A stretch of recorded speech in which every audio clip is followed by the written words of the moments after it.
Bueno, estamos en Cangas de Onís, es el año 2009 y estamos en el mes de junio. Entonces vamos a empezar esta selección sobre poemas de todos tus libros, con algún tipo de preguntas sobre tu vida y cómo fueron tus cosas. Por ejemplo, una cosa que siempre me ha intrigado es como cuándo empezaste tú a escribir. Yo calculo que empecé a escribir hacia los 16 años más o menos. Bueno, poemas muy tímidos, poemas de amor, creo que como todo el mundo, hacia los 16 años. Luego lo voy a romper, pero en principio, alguno conservo, pero en principio hacia los 16 años. Muy bien, otra pregunta. Por ejemplo, ¿cómo surge? Vamos a ver, vamos a oírte una selección de este tu primer libro y me gustaría saber cómo surge ese primer libro. ¿Qué es lo que le da lugar a ese primer libro? El primer libro surge por una serie de condicionantes diversos.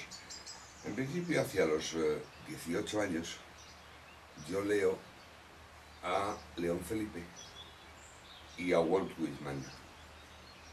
Están muy relacionados ambos. Y en ese momento quedo deslumbrado. En ese momento pienso que eso es lo que yo quiero escribir. Yo quiero escribir así, yo no quiero escribir ni como Juan Ramón, ni quiero escribir como los que había leído anteriormente, que eran muchos, pues Rubén Darío, otros muchos. No, no, no. Quiero escribir como Whitman o como León Felipe. Y en ese momento, un poquito después, yo entro en contacto con José María Labra, con el pintor, que se reunía con un grupo de amigos más jóvenes, más mayores, y con su esposa, Eve Chas. Y en esa casa, en aquella casa de la calle Fuenterrabía de Madrid, donde también vivían en distintos pisos Rafael Montesinos y José Hierro, mayores, yo tendría 20, 21 años, pues en ese momento empiezo a escribir los poemas que luego van a configurar eh, el primer libro, el libro de encuentros. Bien. ¿Y de quién surge la idea de mandarte este libro a un concurso o cómo surge este proceso?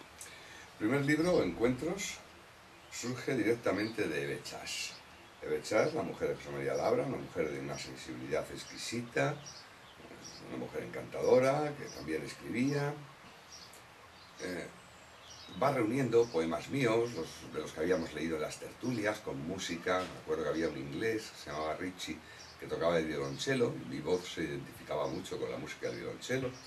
Y luego José María Labra nos ponía música suave de fondo para que nos acostumbrásemos a recitar mientras oíamos la música, y nos explicaba cosas de pensamiento, de filosofía, de pintura, una tertulia realmente cultural. Entonces Eve Chas fue reuniendo aquellos poemas que yo leí de vez en cuando, y un buen día me dijo, mira, coge estos poemas, pon algún poema más, los reúnes todos, los fotocopias, en aquel entonces con unas fotocopiadoras muy antiguas, y los vas a llevar a este sitio. Y me dio una dirección, y bueno, pues yo reuní aquello y tal, ella me metió prisa, yo lo hice, y coincidió con que aquello era la calle Preciados 33, donde estaba en ese momento la editorial Rialp, y casi sin saberlo me presenté al premio Adonais, y hubo suerte. Bueno, has citado antes a Walt Whitman, a León Felipe, pero en aquellos años hay, aparte de estos dos grandes poetas, algún poeta del que más hayas aprendido, el que más te haya dejado marca. Hay muchas, hay muchas lecturas. Un poquito antes, inmediatamente después, por supuesto, está Becker, está Machado, sobre todo Antonio, a Manuel lo descubro más tarde.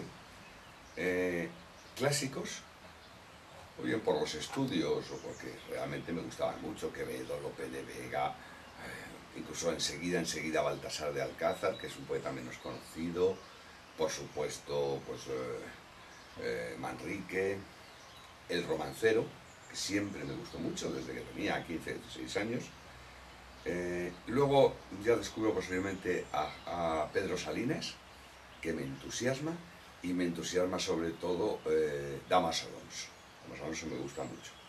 También Lorca, que duda cabe, pero me entusiasma menos. Digamos, es más difícil acercarse a Lorca. Algo de Hernández, y ya lo comentaba antes, pues también lógicamente Rubén Darío, que nos va a influir a todos. Pero a mí me van a influenciar más los de, después de Whitman y León Felipe, la siguiente tanda de lecturas, que son Hierro, Montesinos, Morales, Eugenio de Nora, mucho Jaime Gil de Viedma, mucho, me entusiasmó. Poquito después conocí a Vallejo, y César Vallejo me deslumbró totalmente. Es otro hito, César Vallejo, en mis lecturas. Algo de Huidobro. Y enseguida también conozco bastante la poesía de los grandes poetas sociales, de Blas de Otero, de Celaya, de Celso Emilio Ferreiro, de Angelina Gatell. Luego, con muchos de estos luego he tenido amistad, pasados los años, ¿no? Pero al principio eran mis ídolos, y yo era un chaval de 20 y tantos años. Incluso el primer Valente, la primera etapa de Valente me gustó mucho, menos Vicente Aleixandre, nunca me hizo mucho tilín. Esos son prácticamente los referentes que yo tenía. Si me tengo que quedar con alguno, me quedo con Whitman y León Felipe, con Machado, con Gil de Viedma y con César Vallejo. Normal. Hoy, con el paso de los años, ¿qué impresión cuando lees los poemas de este primer libro de encuentros? ¿Qué impresión notas en ti mismo? ¿Qué defectos le ves, si es que le encuentras algún defecto a ese libro? Le veo tanto defectos como virtudes. Virtudes de los 21 años, porque ese libro es la soledad de un chaval de 21 años. Hay que pensar que yo en ese momento acabo de salir, hace poco acabo de salir del seminario. Todavía no he encontrado mi lugar en la sociedad civil, digamos. Pues yo tengo amigas, amigos, medio novietes, medio novietas, pero aquello no termina de encajar. Yo me encuentro bastante aislado, bastante solo. No encajo muy bien en el mundo que me rodea todavía. Entonces el libro está lleno de personalismo, de una pretendida confesionalidad. Yo me quiero confesar, pero en el fondo sigo siendo un individualista. Hago invitaciones a los otros, pero a mí me suenan hoy un poco como a pretenciosas, como a falsas. Creo que es un libro de un joven que además necesita decirlo todo, necesita decir todo lo que lleva por dentro, y lo dice a borbotones y casi un poco de cualquier manera. Pero sobre todo es el libro de un joven que como tal se cree único, como Walt Whitman en ese sentido, ¿no? Cuando Walt Whitman decía: yo soy un cosmos, miradme, el hijo de Manhattan, cómo bebo y engendro, no soy sentimental. Bueno, pues yo quiero ser así, yo quiero ser Walt Whitman, ¿no? Y que todo circule alrededor de mí y de mi grandeza, ¿no? Que es así, ¿no? El ritmo es un ritmo irregular. Ya empiezo a tener cierto oído, quizá por las lecturas clásicas o por la lectura de los versos blancos más que de los versos libres, pero todavía no está encauzado en lo que vendrá después, que será un esfuerzo porque funcione el verso blanco, el verso bien medido, aunque casi nunca rimado. En aquel entonces todavía hago mucho versículo largo, mucho verso compuesto, al estilo de León Felipe y de Whitman traducido, claro, y eso configura una poesía más fibrosa, más libre, menos académica, pero sobre todo eso, muy confesional, un poco yoísta. Decían en la solapa del libro que no era yoísta. Yo creo que sí, que era un poco yoísta, un poco yo mimé conmigo, y encima plagado de cierto orgullo, de cierta vanidad, inevitable por otro lado, a esa edad. ¿Y tú crees que realmente en ese libro tú contaste lo que quisiste o te quedó algo por contar? ¿Cómo ves esa impresión? Siempre nos queda algo para contar, siempre. En aquel libro fueron desterrados de aquel libro muchos poemas, que incluso hoy conservo, pero que no existen, no han sido publicados, ni seguramente serán publicados nunca, y con un poco de suerte los destruiré antes de morirme, para que nadie los publique porque son malos. Si es que los que se publicaron fueron los buenos, que eso habría que verlo. En cualquiera de los casos,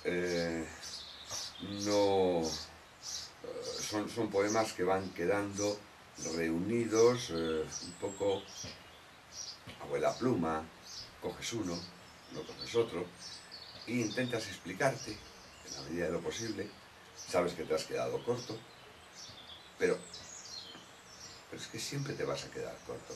Al final tienes que elegir, abandonar el resto y tirar para adelante, porque no queda más remedio que tirar para adelante. ¿Tú crees que se escriben libros o se escriben poemas y luego se juntan en un libro?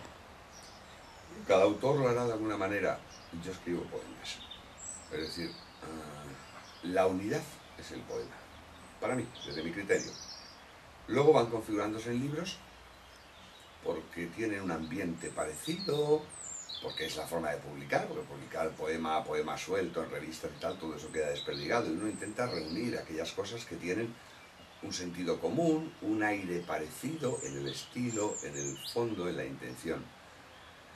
A veces, cuando uno tiene varios poemas de un determinado estilo, aparece un libro en la cabeza y dices, esto es un libro. Y entonces ya escribes algunos poemas que tienen que ver con ese entorno. Pero en principio todo surge del poema. Yo lo que escribo son poemas que luego se juntan en libros y se justifica un título, se justifican ciertas partes del libro para que yo tenga un cierto cuerpo. Pero es más que nada de cara a una publicación coherente. Yo creo que igual que en los cuentos la unidad es el cuento y luego se reúnen colecciones de cuentos, pues en un poemario, en un libro de poemas, la unidad es el poema. No tiene nada que ver con la prosa, no tiene que ver nada con lo que la gente lee habitualmente, que es la prosa y la novela. El poema es en sí mismo una obra completa. Y antes de pasar a que nos leas pues parte de los poemas de Encuentros, una cosa que me gustaría saber es ¿por qué le llamas a ese libro Encuentros? Pues seguramente fue la intención de buscar al otro, aunque en el libro hablo de mí mismo y ya digo, hago bastante yoísmo. Sin embargo, mi intención era hacer una invitación general, es decir, traer a la gente a mi terreno, solidarizarme con otros. Yo no he podido nunca, o casi nunca he podido quitarme de encima la intención solidaria de alguna manera. Y posiblemente ese libro de encuentros supone eso, una sucesión de encuentros, que en el fondo son encuentros conmigo mismo, pero que muy posiblemente pretendan un encuentro con los demás. Por eso hay poemas que se llaman Ven amigo, y que hablan de cosas de estas. Invito a la gente, invito al lector, al mundo a estar conmigo y participar conmigo de lo que yo pienso y lo que yo digo. Por eso se llama Encuentros. Nada que ver con lo que dijo un crítico en su momento en un periódico, que decía que era un libro claramente aleisandrino, del estilo de Aleisandre, porque Aleisandre había escrito un libro que se llamaba Encuentro, que era un libro de pequeñas prosas poéticas o poesía en prosa. Yo no había leído ese libro, ni me interesaba gran cosa Aleisandre, o sea que el título salió Encuentros porque salió, no por Vicente Aleisandre. Pues pasemos ahora, si quieres, a leer unos cuantos poemas de ese libro que creo que, bueno, pues es tu primer libro y merece con todos los honores estar aquí.